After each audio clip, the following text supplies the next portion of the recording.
লক্ষ্মীপুরে মাদকাসক্ত ছেলের হাতে বাবা খুন। লক্ষ্মীপুরের রায়পুর উপজেলায় মাদকাসক্ত ছেলের হাতে খুন হয়েছেন বাবা।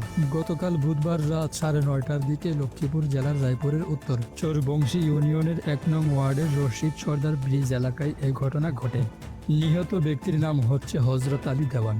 রায়পুর থানা পুলিশের সঙ্গে কথা বলে জানা গেছে, পারিবারিক কলহের জের ধরে হজরত আলীকে তার ছেলে মোহাম্মদ মামুন ধারালো অস্ত্র দিয়ে মাথায় আঘাত করেন। এতে ঘটনাস্থলে তার মৃত্যু হয়।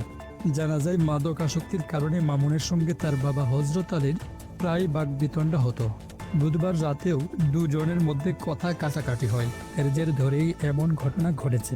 ঘটনার পর রক্তাক্ত অবস্থায় হজরত আলী দেওয়ানের দেহ পড়ে থাকতে দেখে স্থানীয় বাসিন্দারা পুলিশে খবর দেন। এরপর পুলিশ এসে লাশ উদ্ধার করে। ঘটনার পর থেকে মোহাম্মদ মামুন পলাতক। হজরত আলীর প্রতিবেশীদের সঙ্গে কথা বলে জানা গেছে, এক সময় বাবা ছেলের সম্পর্ক বেশ মধুর ছিল।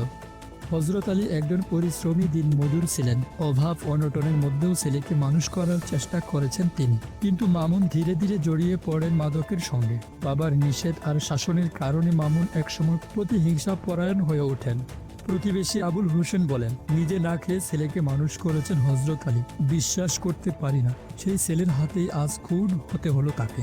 সন্তানের মুখে হাসি ফোটানোর জন্য তিনি সারা জীবন সংগ্রাম করেছেন, কিন্তু যখন সেই সন্তানই হয়ে উঠল তার মৃত্যুর কারণ। রায়পুর থানার ভারপ্রাপ্ত কর্মকর্তা ওসি নিজামুদ্দিন ভূঁইয়া বলেন, ঘটনার পরপরই অভিযুক্ত মামুন পালিয়ে গেছেন। তাকে গ্রেফতারের চেষ্টা চলছে। মরদেহ উদ্ধার করে ময়নাতদন্তের জন্য লক্ষ্মীপুর সদর হাসপাতালের মর্গে পাঠানো হয়েছে।